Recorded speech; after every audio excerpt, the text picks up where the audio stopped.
Tuesday night, which means it is some bronze action then. And we are here in Bahrain then. It's a very short introduction because it is quite a long review, this one is. We must have had action galore, Alex. You're again alongside me. Goodness me, 3 days in a row, Alex. I'm surprised you haven't, well, you haven't blocked me yet, but how are you doing, my young man? My head's starting to hurt being sat next to you for so long, but no, it's I'll manage for the next day or two. But yeah, bronze usually is an action-packed season, and I don't think we can take anything away from bronze this season as well. It's been one hell of a season indeed. So looking forward to going through with you as well. It's going to be good then, and I must say that we've talked about the new game quite a lot on the first two reviews. But one thing I really disliked about the opening stage of these races in Bahrain, I know that you love Bahrain, but one thing I really dislike is the horrible camera shot down into turn one. So I hope they get that fixed for the next game. That's just one thing I want. Is oh gosh, there's Jackson Reynolds who was a bit infamous with the bronze drivers after the first couple of races there, but unfortunately he didn't last too long, did he? The Mercedes driver. I enjoyed his driving up to a certain degree, but then he did get a bit overzealous with a few. Then it's so difficult, isn't it? There, where you go from. Like being aggressive to just being downright silly in your driving style, Alex. You're like Jensen Button in the way there. You're quite smooth and precise there, and not erratic then. But can you ever think, if you can, how difficult is it to go from being aggressive to? It's such a fine line, isn't it? I'll take that. Being compared to Jensen Button, there's definitely some worse drivers. I was going to say maybe even Kamui Kobayashi or something like that, or Kobayashi Smashy. But don't come after me in the comments. Or Kobayashi Smashy is going to come after me indeed. But anyway, no, I think, like I said, there's different driving styles for different drivers, obviously. So some people are going to be more of an aggressive style type driver, and be trying to maximise their pace, the gains in terms of the positions as well, as quickly as possible. And whereas some people are a bit more patient, a bit more considered, and a bit more careful as well. And I don't know. I'd always say that the latter is always the one that sort of prevails over the long term. But yeah. Sometimes, if so long as you can race fairly and race cleanly, as unfortunately Mabro is having a bit of trouble there, trying to keep the car on track there. But yeah, so long as you can race fairly and race cleanly, you can race aggressively as well. So yeah, it just depends on your style, your preference as well. And yeah, and it's so it is. I do quite like I do favour the aggressive drivers because it does look quite spectacular. But yeah, I can sometimes, as we've seen, unfortunately, with Reynolds, it's a bit too overzealous to say the least, wasn't it? On board with William then, who the bookmaker's favourite, I think, for the bronze championship. Alex, I'm not sure if you agree. Oh goodness me, it's echoing at you, mad bro, getting very too close for comfort there. Going into the season, then I pinpointed William as the man to watch there, and a lot of drivers were kind of grumbling that he was going to walk away with this one, but I didn't think it was clear cut, but I did think that William did have a strong, was very much going to be the strongest driver then. Did you think the same thing when you was, unfortunately, William and Echo have come together there, so that's not holding that up too well, is it? But did you feel the same then, that William was going to be the man to beat? No, I thought he was definitely going to be a driver that was going to be up there. Unfortunately, he didn't survive much of the season after this race, just because of I think other commitments outside of racing as well, obviously. But no, I think it was just unfortunate for William there. He had some difficulties that he had to go and deal with, obviously, which is fair enough. But hopefully he can come back in some sort of capacity as well in ALR in the future. But no, I thought he was definitely going to be a candidate for one of the top three potentially, or at least in the top five for sure. I think obviously the likes that you've got here as well, TK, Irish New Potato and New Mabra, I thought were going to be up there also. The same for I think maybe Jinner and maybe one or two others as well that I haven't sprung to mind just yet, unfortunately. But no, I think it was always going to be a close season indeed. But yeah, it just depended on who was going to get the luck and the fortune, I suppose you could say. One thing that I do want to mention before we proceed on with the review is that William did. You've seen that William and Echo had a bit of a coming together. Then William actually waited for Echo to give that position back. Then that is incredible sportsmanship there. I would never have done that, but that's because I'm not a very nice person there. So definitely really well done there. Kudos to William for that. That was fantastic to see. As we've got Sick as Muck and Marsky, who was going wheel to wheel. Marsky, don't want to be too I don't want to be too negative on Marsky, especially as we've only just started. But in this race, I think that this might have been the peak of his season, really, at this stage, then, because he had a Grand Prix win behind him going into the season, and he, for me, was going to be like William there. I really put him on a high pedestal then, but unfortunately, Marsky just didn't live up to the billing then in this almighty AlphaTauri outfit, which seemed to be they seem to be gold in every other championship, really. But unfortunately for Marsky, it didn't go too well then. Alex, Marsky, of course, with a Grand Prix win in bronze, I think, before he returned this season. Did you what was your thoughts on Marsky then throughout the season? Did you feel that he could have, there was room for improvement? It's very harsh to be saying that the Bahrain is his best race of the season, but no, I think Marv's good. In some cases, he was it was inconsistency that cost him. I suppose you could say he was in previous seasons as well, very consistent driver, and I think this season maybe just it wasn't there for him this time. Hopefully, like I said, he bounces back there next season as well if he's racing with us, of course that is, and he can really kick on and go back to his best. But maybe I think it just didn't favour him on this game, unfortunately, for whatever reason. I think there's a lot of people who can say the same thing, to be fair. But yeah, I think towards the second half of the season he did start getting some good points, some good finishes as well, and really did kick on in some areas there. But yeah, I think he needs to just sort of focus a bit more on the consistency. If he can get that back from what he had previously in other seasons as well in ALR, then I'm sure he can be back on the podium, even going for race wins, like you said, once again. And hopefully we'll see him near the top once again in bronze if he's racing for season 6. I apologise profusely, Barsky. That was actually very harsh, wasn't it, really? It's because I haven't had my Kit Kat for today. So it's out of the pits now because new potato. I really like that shot of like the mechanics going to work above the garage there. And one thing that we haven't spoke about in the other two reviews yet, but I want to speak about in here is of course they had the new interactive pit lane kind of thing where you had to press X to turn in and all that kind of stuff. But oh gosh, goodness me, Brooksy doing his best Kylie Minogue impression. Gosh, I feel a bit dizzy after that. But going to the pit lane interactive side of things, did that make much of a difference? Did you feel in any of the championships? And what about bronze? Did you feel that made a difference, or was it just more smoke and mirrors? Yeah, I think it was completely pointless, to be honest. I don't think it made any difference at all. I think, yeah, it was just one of the added features that I remember when the game came out that everyone was talking about, and now looking back on it, it was just pretty much just pointless. But yeah, it didn't make much of a difference unless, of course, you timed it wrong, and you got it wrong. As we're going the wrong way there for Jinner as well, it looks like, but he's got himself back underway, thankfully. But yeah, so unless you got it wrong, then of course it would affect your pit stop. But pretty much it was quite easy to get it right, and once you got it right, it was the same every time you came into the pit, sort of thing. So yeah, I don't think it affected the racing in any division, in any category really, for ALR anyway, because I think pretty much everyone could get it spot on pretty much every time, and unless you weren't paying attention when you came in the pit lane, that was the only time you sort of missed out on it, because you just didn't see the timing screen to pop your input in. But no, yeah, I don't think it was that much of a interesting thing, to be honest. And I think even some people started complaining about it as well, because I think it was just pointless, like I said before. But yeah, I'm all for more features being added, that sort of thing.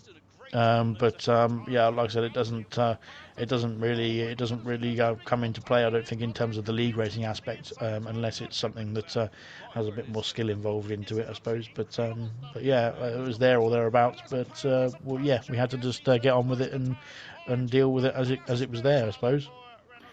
Yeah, I think that's actually a good point. If they modified it, I reckon that'd be an interesting feature. But I remember, I think I was one of the people quite fascinated by it, to be honest. And the same with the formation as well, where a formation that way you had to line yourself up on the grid. And of course, if you made a mistake, then you would be a little further back on the grid box. Did you think that made any difference in the race result as well, or do you think it was again a pointless feature to the game?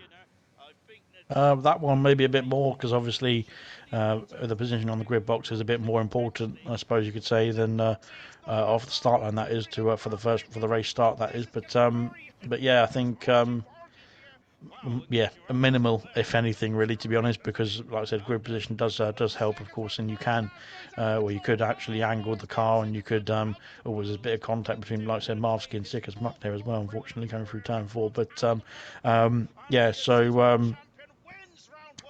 Like I said, I think that one was probably of more of an effect than the pit lane sort of one. I suppose you could say as New Potato there is the winner of the first race of the season there, but yeah, I think overall it was just small little features that didn't really add that too much into the game, unfortunately for the 22 game that is.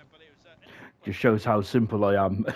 But I think I am for features like that though, because I do think that adding more, adding a bit more of a danger field into races, like having to stop at your own pit mark and all that in your own box and things like that, would be quite interesting to happen. But maybe that's for something down the line potentially. Anyway, yes, as Alex mentioned, we got to get back to the racing, haven't we? You know, that's us talking about the new features on F122 when it's coming to the end. It's better late than never, isn't it? New Potato won that race out by just 7/10 of a second, because I think he had a 5 second penalty for speed in the pit lane, which unfortunately was New Potato did make a bit of a habit of that in this season. But it was a good opening race there as well. If you Mad Bro finishing second and TK in third position there, it was a very entertaining start to bronze, I must say, which is going to be a very entertaining season as well. I did mention it. We did mention in gold. Then the gold kind of had like three different parts of that championship, and I think the bronze is something similar as well. But there is something in bronze which is ever consistent. Or I say something. Someone is ever consistent in bronze this season, and that is one of Ferrari's favourite drivers of the season. And talking of Ferrari, we are at Ferrari's homeland here in Imola. I'm not going to pronounce the Grand Prix name because we've all heard about how much I butcher that. But it is great to be back in Imola, as I mentioned in Silver. I was really looking forward to commentating on Imola when it came back in the game last year, and it is one track I absolutely love to see on the Formula One calendar as we go into Turn One. Only one DRS zone around here. Sickus Muck, then, who was like William there, was very much a gentleman in Bahrain now, and I think he let someone back through after him and the other driver came to blows. I can't remember who it was now, but very good 7D there for Sickus Muck. However, unfortunately, at the back of the field now, as it is very narrow here in Imola. The modern F1 cars are quite as unfortunately. Car Brian and TK have taken each other out there, which is a very unusual place to crash there. I know Montoya and Schumacher was quite close there in 2004, but I've never seen anyone come to blows at the exit there. But it's very narrow around here, Alex, isn't it? As we've just seen there with two drivers. Do you think Imola is not a good race circuit for the 2022 cars? No, I think it's a good. I think it's a good track in terms of the when it was added. I think it was added alongside. Was it Saudi Arabia and Portugal? I think it was when those got added to the game at the same time, or roughly around the same time, anyway. And out of those three, it was the best one, in my personal opinion, anyway. In terms of the usage of the curbs, actually, even on this game as well, you can use a lot more of the curbs than you can on other tracks, and it just it felt like a proper racing circuit again, which we weren't used to, of course, on this game, with just the way the cars felt and everything like that. So, yeah, I was quite keen on this one when it came out, and came back to the game, of course, as well. And I think it's like I said, maybe a bit more in terms of the racing style. I think it might open up a bit more on the new game and be a bit more interesting as well, because, like you said, there's only one DRS zone, so it's not super easy to make overtakes, that sort of thing, around this circuit. But yeah, I think maybe with a bit more traction through the corners, that sort of thing, especially through sector 2. Then it'll become a bit more of a better racing circuit as well. But I think overall, in my opinion, it's not too shabby indeed. I agree with you there. I love this circuit. I'm glad you did say that F1's outgrown this, because this is a brilliant circuit to have. And personally, I think an overtake should be difficult to take, really, shouldn't it? Because I do think DRS. Here's me getting on my old pedestal here, but I do. Ooh, gosh, it's vintage having a sniff on the inside of Marsky. I do think that sometimes it's a bit too easy to overtake with the DRS there, and I think for Imola, you certainly can get a good run, but you do have to be sensible throughout the rest of the lap. Then, as the two Ferraris, unfortunately, having a nightmare race in their home race. So, oh gosh, there, and Scooby Stew, brilliant drift, by the way. I think that's 10 out of 10 there. But McLaren, I don't want. I say I don't want to bring this up, but I seem to like bringing up negative facts there. But McLaren have, I think, are the lowest scoring constructor in history of ALR when it comes to a full season there. I think that they just finished on about 50 odd points in the end. Then a bit of a nightmare season for McLaren, and Scooby Stew, hats off to him for participating through most of the season. He unfortunately only scored a point throughout the whole season, but fair play to him for carrying on. Hats off to him for that, as Kaz there is leading us away, as he did not come to the pits then under that safety car, which unfortunately he was mugged all the way down into turn 1. But we spoke about the constructors a bit at length in Silver, Alex, there, but that's not really a record you really want to hold in ALR, is it, to have to be the lowest scoring constructor in a full season? Do you think? How does that? What do you make of that then? In term, do you think that I'm putting too much emphasis on that? I think it's just been not the best of luck there for the McLaren drivers this season, unfortunately for them, and they've not been able to maximise the points that they've had, especially when they've been in positions in the points, and they've it's just come a cropper for them later on towards the checkered flag, where they've dropped out the points paying positions when they've been doing well, but unfortunately not capitalising on that performance there. So.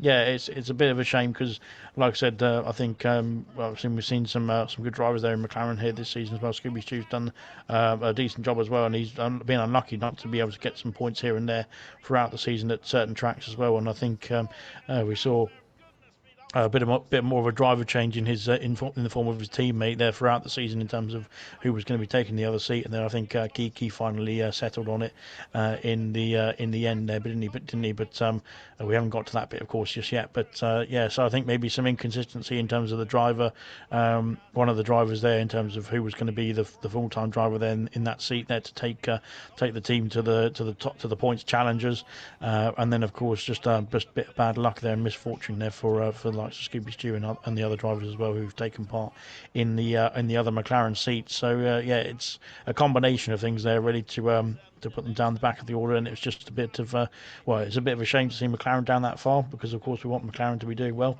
but previously being a constructors champion there in the last 2 seasons there hasn't been too shabby, so they deserve some time there, deserve to give some others some limelight as well, which is very nice of McLaren to do so. Very chargeable as well. If Ron Dennis was there, that certainly would have been the way. As gosh, I thought Marsky was going to the back there of Ginner. What we haven't mentioned yet in these reviews, and I think this is the first race where we have a race which has been affected by this new format, the sprint. Alex, I'm not going to sit on the fence about this one. I don't like the sprint. I think sprint's perfect for Formula 2. I'm not really keen on it from a Formula 1 point of view, and also it really upsets me when it comes to my spreadsheets. But from a racer's point of view, is this sprint format added to the excitement when you've been watching the races from a spectator's point of view? I'm not a fan of the sprint format either, to be honest. Especially in real life F1, I don't think it adds much to the spectacle for real life F1. Of course, it's just a extra race for a bit of money, I suppose you could say. But we don't race for money here in ALR. Of course, we just get on with it. Yeah, there's not much you could say that in the league racing aspect that it adds. I suppose you could say at the same time, for the short distance that we're covering, I think it's only like 12 laps, isn't it, for a sprint race? Yeah. At a 50% distance. So it's not much of anything really. It's just a sort of glorified extended 5-lapper, isn't it, really, rather than a shortened race. So, yeah, I don't see the point in the sprint races that much myself. Whether that's going to turn around, of course, we're going to have more sprint races, I think, next season because of the calendar itself, isn't it? So, yeah, we'll have to wait and see if it makes it more interesting later on as we get more of them. But yeah, for the time being, like I said, I think in some cases it is nice. Of course, you get more. There's more points on offer, of course, so drivers can have more opportunities to score more points as well. But yeah, at the same time, it's not everyone's favourite, I suppose you could say. Because Styles there is not having a good time at the moment, is he? No, it must be the sprint race, I reckon. But going just the only thing that I can think from a positive, I think it's very harsh. I think for us to, I think we do need a pro view as well of the sprint races. But me and Alex are, I think, are in the we don't like sprint races. The only thing that I do think it did add to this race in particular is that I think that Carbrine and Collins in the Alfa Romeos, I think they had a really good sprint race, which is unfortunately Bob got tagged there. Sorry, Jenna got tagged there by Bob. That really helped them elevate themselves up to a good position for the main race itself. But unfortunately, Carbrine was out quite early when him and TK came to blows, and the Collins is all the same as well. So that is the only positive I can see, is that potentially the sprint race might be good for more racers and qualifiers. But qualifying is a skill of its own right there. As Bob is having an absolute nightmare, unfortunately. Bob was one of the big players, I think, in Bronson before he went to AWOL then, unfortunately. But there we go. But hopefully Bob's doing okay. But it was a shame that we lost him. William there, who takes the checker flag, and quite a comfortable win in the air from in the end there from William there, with Mambro in second and Dynamo Dan in third position. And bearing in mind, where was Dynamo Dan then about halfway through that race? He was down in 16th, I think. And that is Dynamo Dan's MO for most of the season. Alex, as well. I said that Dynamo Dan has been ever present. I think he's racing every single race apart from one, which is the opening race of the season.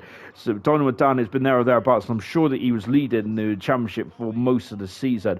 Heartbreak towards the end there for Dynamo Dan, as unfortunately he came up a bit short, but I think Dynamo Dan's had a fantastic season. I'm sure he's also the defending Division 6 champion from HDE. What do you make of Dynamo Dan's season overall? I say his racing's been brilliant, but he did come up a bit short in qualifying. Would you agree with that? Yeah, I think that's probably where one area that he might be able to improve on. Let's put it that way. But no, throughout the season, in terms of point scoring, he's just been there or thereabouts. He's been able to get wins, get podiums, and get some good results. Like you said, just there, recovering from down the back of the order there through the halfway point of the race to get a podium from nothing really. Just shows the commitment there to keep on going through the race and keep on doing his best in each Grand Prix that he's taking part in. So yeah, he deserved to be up there in the order there at the end of the season, of course, with the top three there. He got the wins, he got the podiums there to get the results.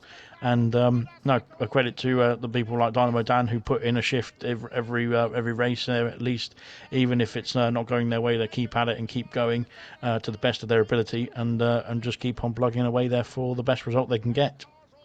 Yeah, and I think that's testament to Dynamo Dan. It's his race in Imola was pretty appalling at one stage. He did have a safety car to bring him back in it, but never give up, really, is it? Because the amount of times we see people pit and quit, and then all of a sudden the safety car comes out and you're back in it. Is goodness me, there's carnage everywhere there, isn't there? Goodness gracious. There's always a chance in ALR. There's always a chance in F1. Anything can happen in Formula One, as Murray Walker used to say, and more often than not, it does, doesn't it? Going on to TK, who has got the most pole positions in a single season in Bronze with 10, but he's our very own Charles Leclerc, Alex, where his pole position to win ratio is pretty appalling. He's only TK, I think, he's only got one win in the end then. And remember the races in Miami where he was leading up until the last couple of laps then, before it went a bit Pete Tong. And in this race as well, he pitted very early then. I do think that TK every now and again did have a couple of issues then with strategy and maybe going the wrong way.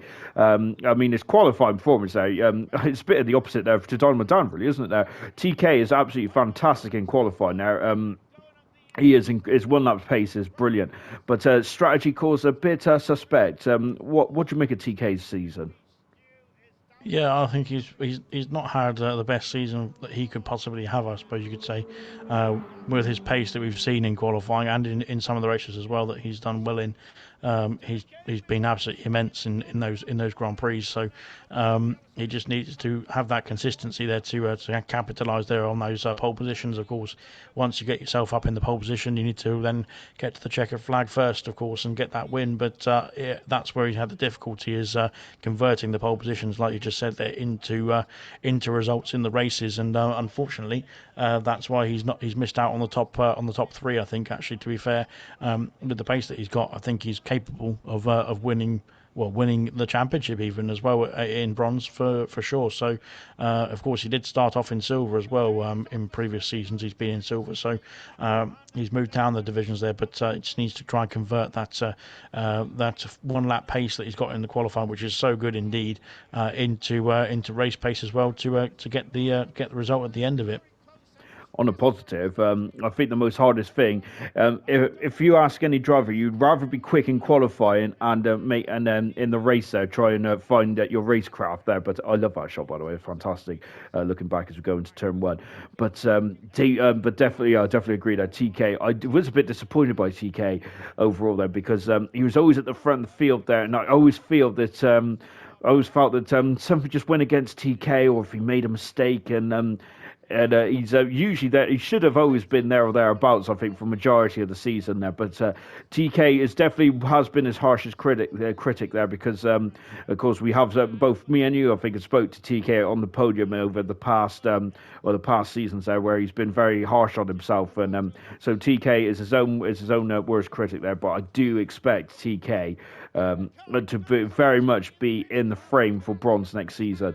As we're just looking down the order as well. We got to talk about, I think, Hungry Stars and the Williams team. Stars and Vintage, I think, was a very underrated team overall. I think they've done a fantastic job in bronze. Vintage, I always say he's a point score machine. Vintage isn't he? He's the kind of guy you want as a teammate. There, always getting the points out of any situation.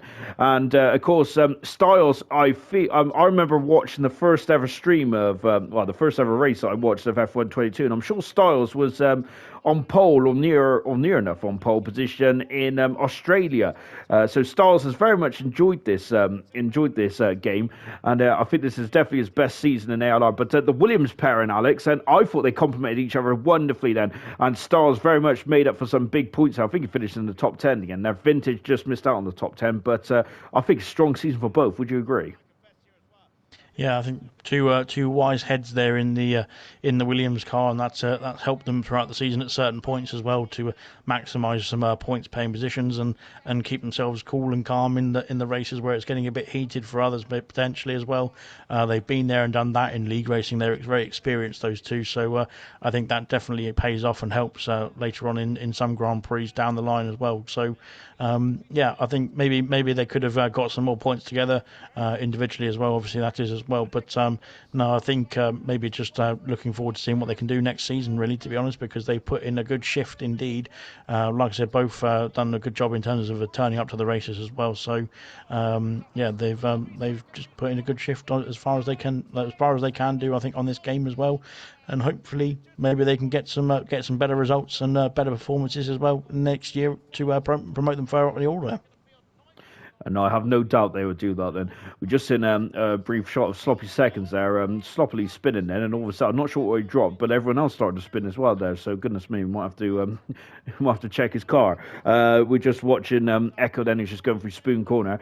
We said about Silver, but I think that Silver had the pure talent and pure just amazing performances on display. I think Bronze then is very much grit and determination, is it, and never give up there. The amount of times that drivers get knocked down and they still come back at you then, as you mentioned there, for the likes of Dynamo Dan. For Echo as well in this race, and having a bit of a difficult day, Echo was there, because he seemed to be cutting some grass there at the opening stage of this race, but he's back up in the 7th position now, and a lot of drivers just seem to be attached to the back of each other then. So this is, in my opinion, Alex, this is I think the top 3 of the best circuits. Oh gosh, as William was I thought when he was going off into the scene of the accident there. This is definitely the top three, one of the top three best racing circuits on the game then, Japan. Then the only figure of eight circuit on the calendar as well. I think Japan, Spa, and you can name the third one, but those two for me are usually in the top three for circuits on this game. Would you agree? Yeah, I think Japan always has a good race to bring to us as well, especially through this complex sector one. They're trying to make sure we get off the curbs there in sector one in this game, especially is vital, because otherwise it will be sending you off into Narnia somewhere. But no, Japan's always got it's got the historic feel, that historic the history itself of the circuit, of the races around the circuit as well. So I think it's always a nice track to go back to race on as well. You mentioned Spa as well, of course. That is steeped in history, of course, for Formula One. So by all means, it's got to be on the calendar, in my opinion. But yeah, I think the only other one I can say is Monaco. But Monaco's not everyone's cup of tea, so I'll take it for sure. So yeah, but I think in terms of the circuits that we've had through ALR, of course, we've had all 24 circuits that are available to us on this season. That is, but yeah, looking forward to seeing what's going to be coming up new, and of course incorporating that with what we've got in the current seasons as well, with the older but the more classic tracks as well. You can't beat a good classic, can you? I know we're going to Vegas next season in Qatar, but Vegas is going to be interesting. I think on the in terms of real life, I'm not too. I don't want to be negative, but I'm not sure about Vegas. But I think in league racing, when ALR goes to Vegas in the latter end of season 9, I'm really looking forward to that. I think it's going to be an absolute classic there. But I must admit, I haven't really seen I haven't seen how it feels or the flow or anything like that. Then, but I don't know why. It just for some reason that layout screams to me carnage. Just watching Kiki coming out of the Kobayashi hairpin, and how dare Alex say about Kobayashi not being a great driver? He used to be one of my favourites. I love Kobayashi, the best overtaker without DRS. It's a shame DRS came in, because I think Kobayashi would have been a legend. I'm not sure if Alex agrees on that one. Just watching vintage as Kiki having a good old scrap here. As we're coming to the end of the Japanese Grand Prix, as we come up the hill, then I must admit though, Japan is a superb race. But yeah, you did mention Monaco, Alex. But oh my gosh! But funnily enough, none of you admins chose that as to be on the season review. Then, obviously, it must have misplaced that one there. Yeah, I think it's not everyone's favourite, obviously, to race on and to spectate. I don't think, because usually it doesn't lend itself to overtaking, does it? Unfortunately, just the nature of the circuit. But no, it was just I'll have to go with everyone's preferences. Of course, I have to keep everybody happy. So no, it was just of course, if it was me, I'd be racing around there every week, indeed. You are a street specialist, though, aren't you? I always remember you going wild at Monaco and Singapore as well, I believe, if I remember rightly. I can't remember. But those two circuits you seem to excel at then. As you can see that there's the end of the Japanese Grand Prix here in Bronze. And, of course, at this point of the season, Gina was very much there. Now, we haven't spoken much about Gina yet, have we? Goodness gracious me. And Gina was starting to become a major factor in the championship there. Dynamo Dan, though, once again, though, having a difficult race there and still plugging away and still getting that second position then, which meant it was only a 7-point swing in the championship. But Gina was coming at you. Alex, how do you think that Dynamo Dan was feeling, knowing that Gina, who's no disrespect to Dynamo Dan, but at this time in the championship, Gina was the quicker of the two drivers, and he was absolutely hammering in the results there. You were just about hanging on there, getting second or finishing a couple of positions behind him there, and keeping and trying to minimise the damage in the championship. But how was Dynamo Dan must be feeling going into the Chinese Grand Prix? I think that this is where the championship was clinched in the end. Then, but how was he feeling going into this race? Would you have said? I would say it's really. Was it Dynamo Dan? Did you say? Sorry, or Gina? Sorry, yes. I can't remember. Huh? Dynamo Dan. Sorry. Sorry Sorry, about that. Dynamo Dan. Good. Well, like I said, back to the World Championship contenders. Really, like I said, I think Dynamo Dan he's been up there all season as well, and he was just unlucky. I think in those some stages as well. Jinner there has been absolutely exceptional in the final stages, and I think that's what really won him the championship in the end. There, just the form there in the last few races towards the end, there getting himself up ahead of the Ferrari driver. But I think that. I'm not quite sure what happened to Dynamo Dan in the last few races of the season. There, he didn't have the luck that he needed, and he didn't have the performance in qualifying to get him up the order. There, he did start much further down the order than we've seen him before. So I think maybe there was some issues there for Dynamo Dan towards the end of the season, and I think that cost him, unfortunately, the championship in the end. I remember watching this race from. I think I was having a meal with my sisters as it was my it was my birthday.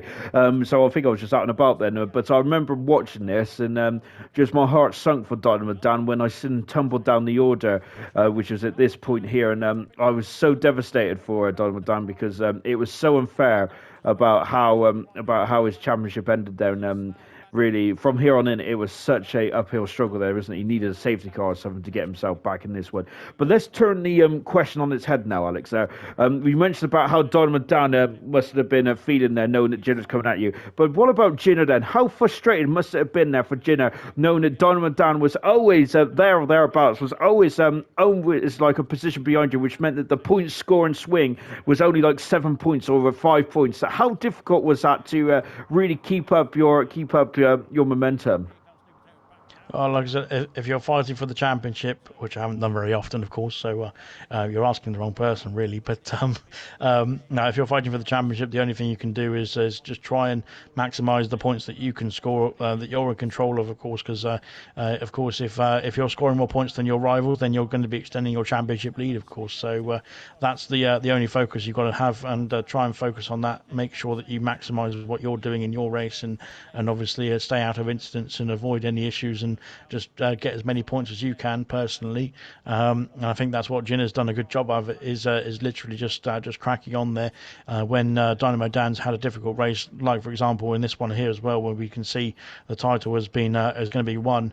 Spoiler alert as well. Sorry about that. But where we can see the title was going to be won here, Jinner there has capitalised on his championship rival. They're having a difficult race and maximised the points that he's going to be able to get in this Chinese Grand Prix. So it's really you have to focus on your rival, I suppose, because you are obviously fighting each other for the top of the order in the title fight, that is. But at the end of the day, the only points that are going to matter are how many you score, and compared to him in the end as well. So it's an interesting one because it's always that question of it's mind games, and there's people in people's heads and that sort of thing. But at the end of the day, you just need to worry about what you can do on track, and not worry about what they're doing. And that's easier said than done, isn't it? Especially just thinking about my point of view. Of course, the only thing I can come close to is driving against the AI. And usually, the best way to sort out the AI is either turn the AI down or crash them out. Then, of course, these are professional drivers, and not me. So that's why I'm behind the microphone and not on your screens here. Very. It was a very tense championship battle, but. In the end, it was such a great watch between Dynamo Dan and Jinner, and I think from a just from a guy like myself who is so fascinated about seeing different driving styles, it was so interesting to see Jinner, who's got the speed, whilst Dynamo Dan's got the consistency. It was incredible to watch, and one of the seasons for Bronze, I think, is going to go down in history. There, certainly enjoyed this one from start to finish in the World Championship. It was absolutely magnificent to witness. New Potato, of course, who was a former bronze champion there, having a bit of a spin there. Apart from the opening couple of races there, New Potato just seemed to have dropped off towards the end there, unfortunately. As you can see, this is why pitting and quitting is not a good idea. That cost Luke and Echo quite cost Lukaneko a couple of seconds there, which seconds is quite important, especially in a 50% Grand Prix of in ALR. Goodness me, because that potentially cost some major points there. Just watching some battling going on. Let's just come on to Serious Potato there. Serious Potato? Serious Mushroom. Of course, he has not missed a single Grand Prix in his ALR career. He's now spanned well over 100 now. He's not missed a race in 100% or in bronze. Really good stuff indeed there for Serious Mushroom. But also, I think he is our biggest fan in ALR. And kudos to Serious Mushroom, because somehow he never gets sick of me and you, Alex, talking to him week in, week out in the ALR world. But Serious Mushroom had a really good season this season with finishing fourth in the championship. But talk about...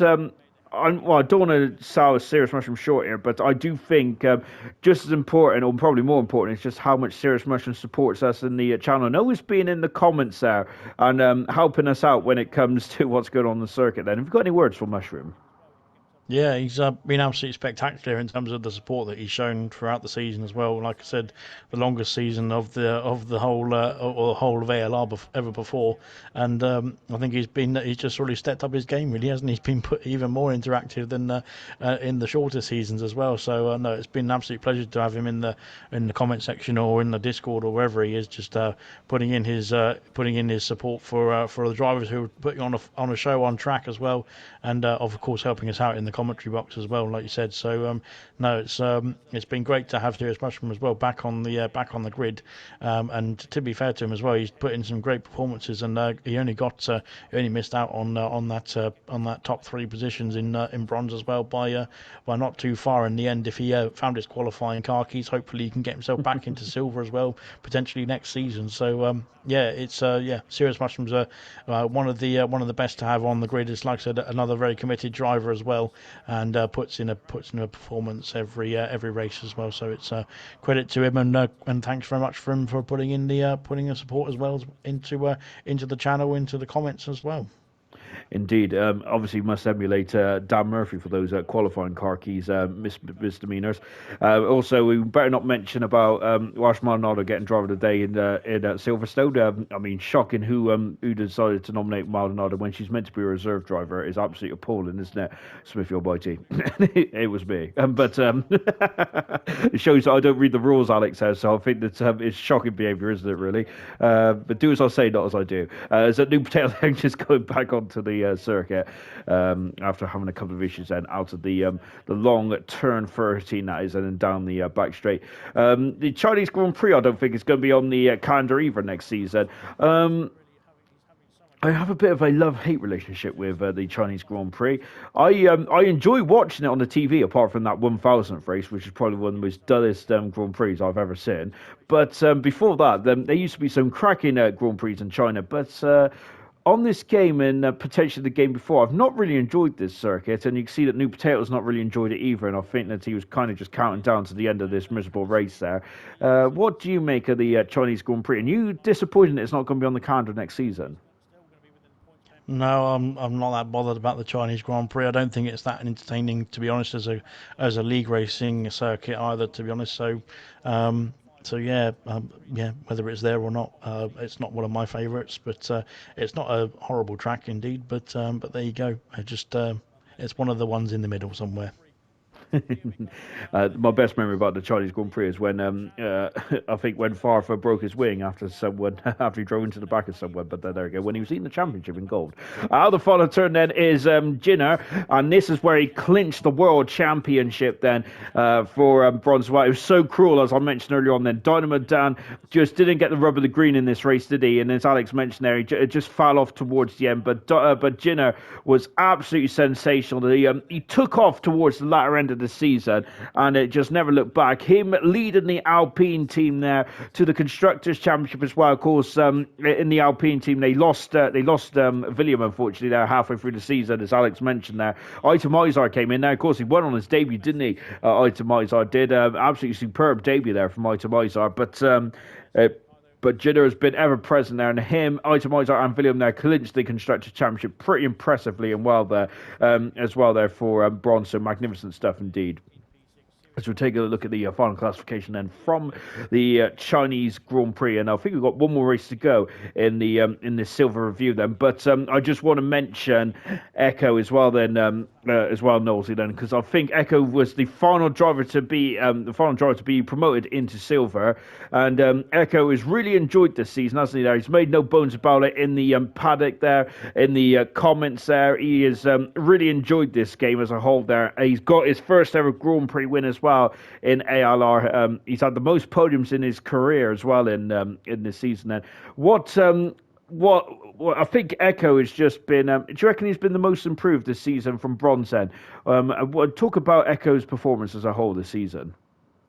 Yeah, he's definitely a candidate for one of the most improved. Like I said, he's put in some great races, and I don't think his season started off as best as it could. But then probably since the sort of the first third of the season was done and dusted, he's really carried on from where he started off and improved from where he started off as well. So I think throughout the season, it's the gradual improvement that he's had as the season's gone on. And again, I think it's one that's benefited from having such a long season or a longer season compared to some other leagues, that sort of thing, other divisions that have had shorter calendars, that sort of thing. But so yeah, it's been a long season for Echo, but I think that's helped him in a way because he's got better and better as the season's gone on. Had some better races as he's got himself through the season as well. So fair play to him as well. Credit to the Alfa Romeo driver for putting on a good show and of course confirming that position, that P3 position to get himself promoted as well.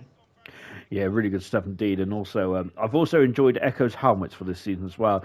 It's all good to me. It's really there having a sniff down the inside there. Goodness gracious me. We all know how much I love a helmet, and of course Echo there and putting on some amazing helmets throughout the season there. Alex, you know how much I love your helmet as well. It's beautiful, isn't it? That plain black one. So just watched a couple of issues in the in the Latifi turn, and on board with Echo now. And of course he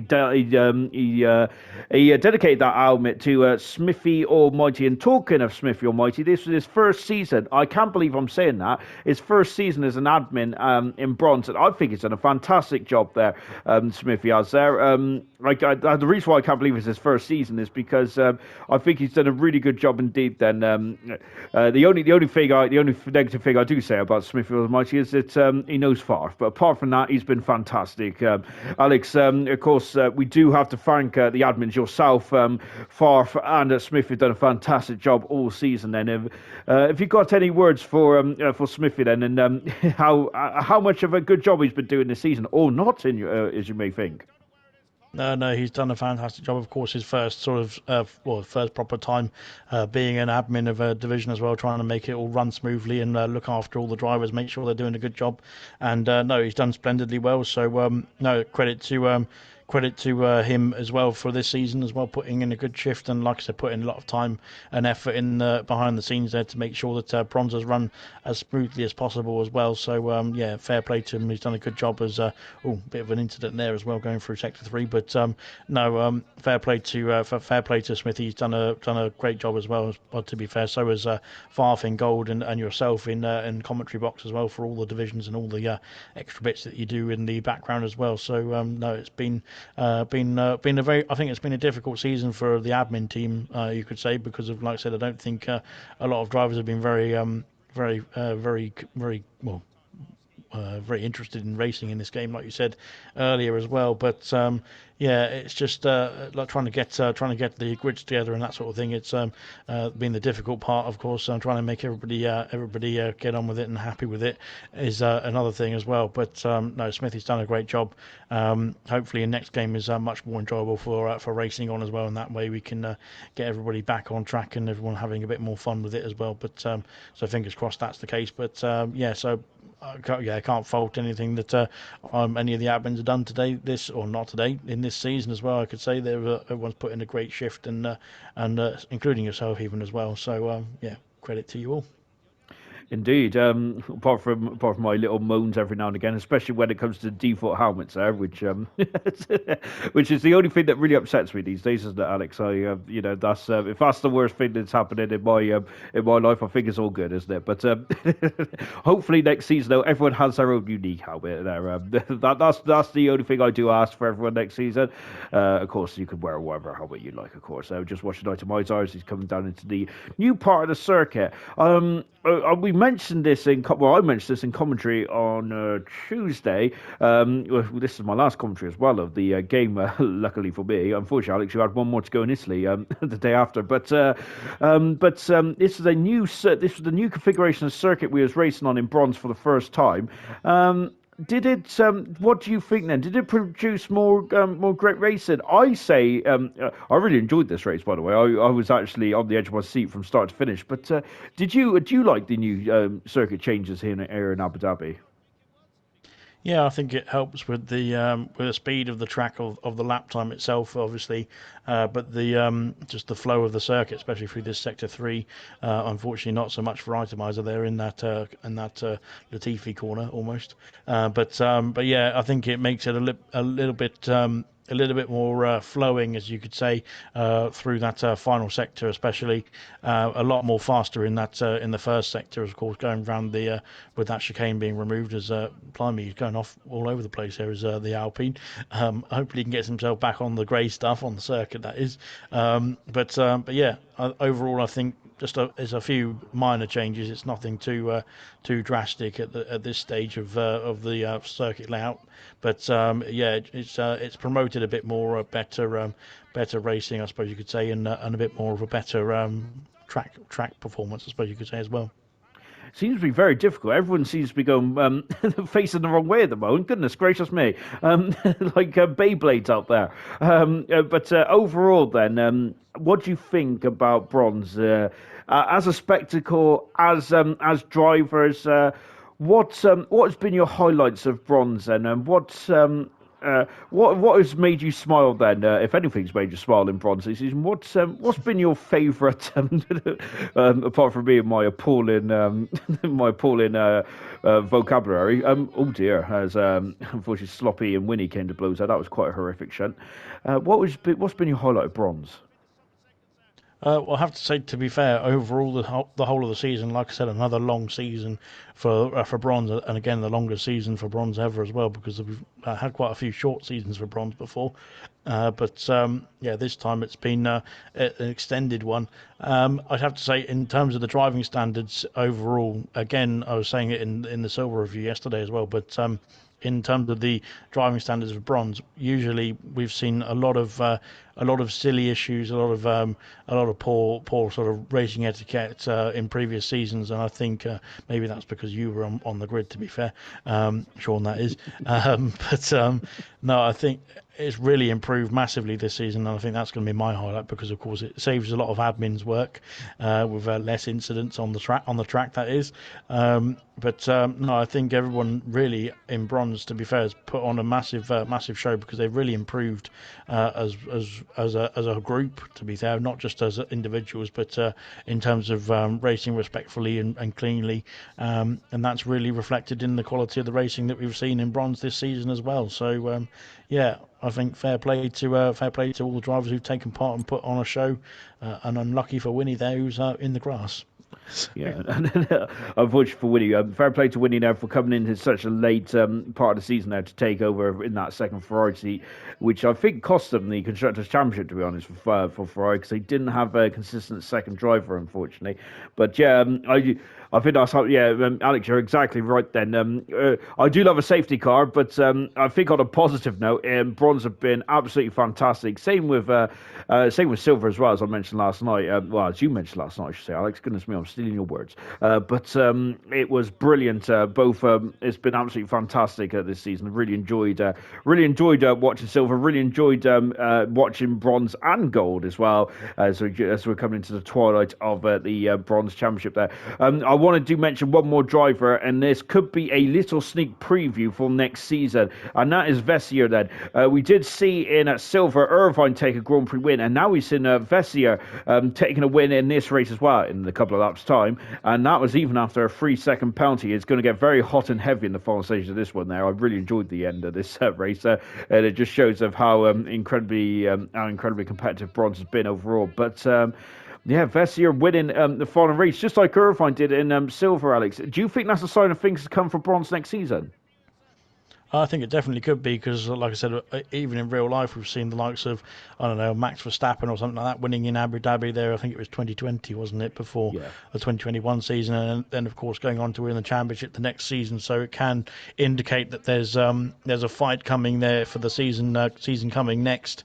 As off the circuit goes the McLaren there, but yeah. So hopefully we've seen some good performances from Vessier in both, like I said, the Bronze League and the 100% League as well on the Wednesdays. So he's put in a shift and a half there in the races that he's done so far this season. Of course, he came in late as well, like you said. So, yeah, he's put in some good performances, and I think potentially with this win, he could have the confidence now as off goes sick as muck there. He's had a problem.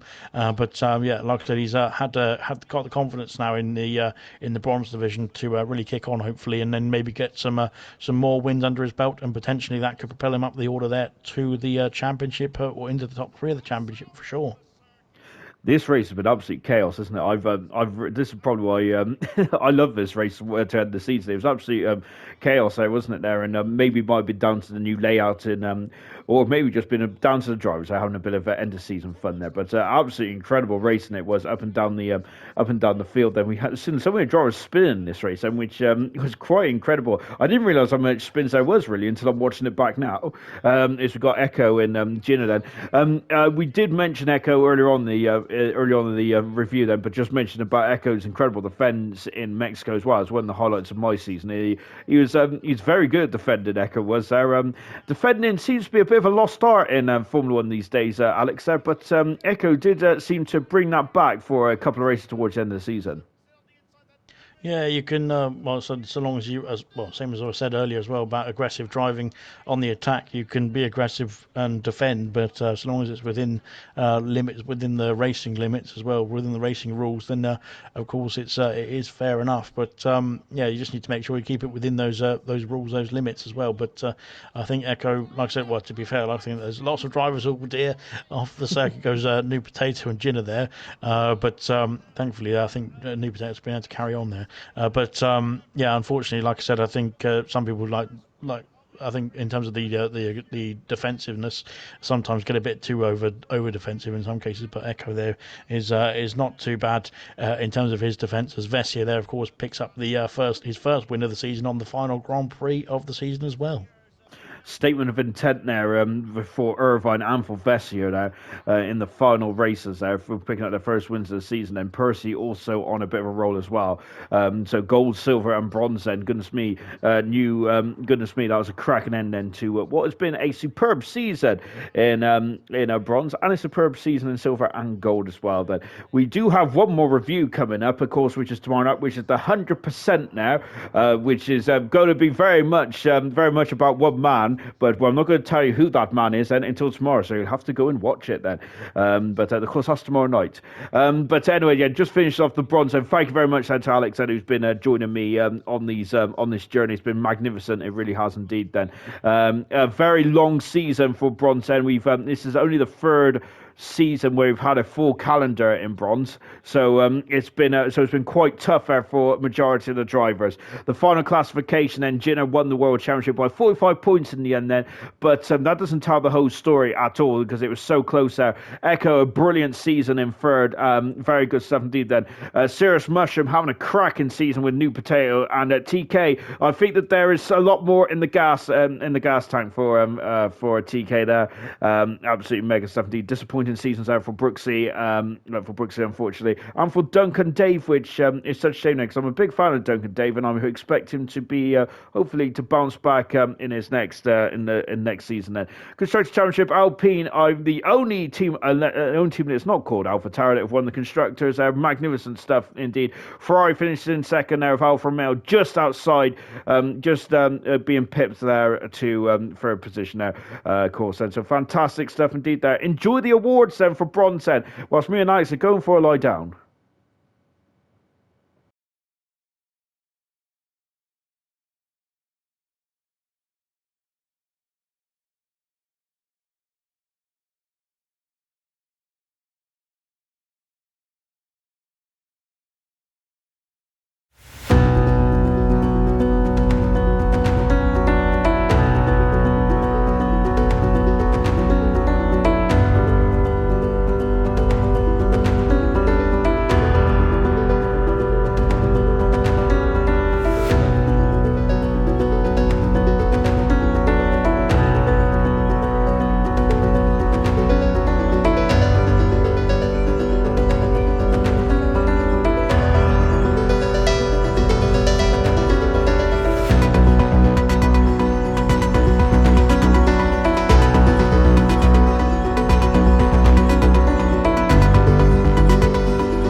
Echo is coming back at Gino, and look at this, Echo wants to win this race, doesn't he?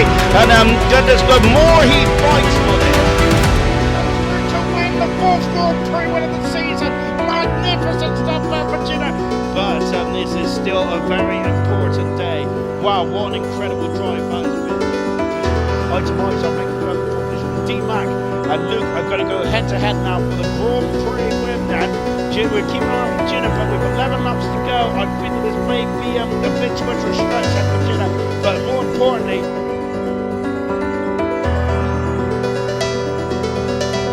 and Sirius Marshall is going to go from P10 around the outside of that into P10 around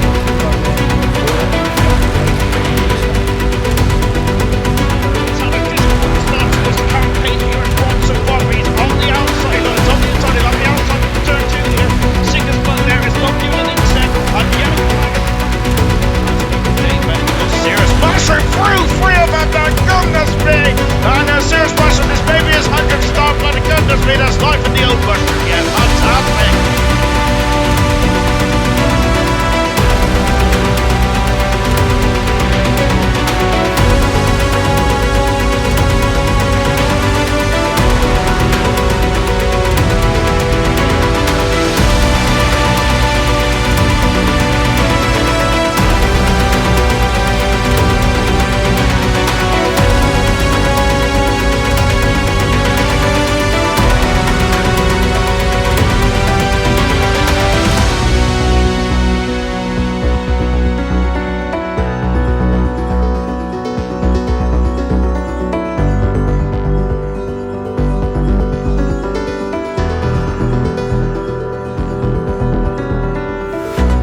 pin for the championship here. Jinner there in season 5 of bronze is going to claim the driver's title here in the penultimate round of the season here in China. What a season it's been there for the Alpine driver, and he crosses the line to take the championship here, and fantastic stuff indeed there for Jinner. What a season it's been.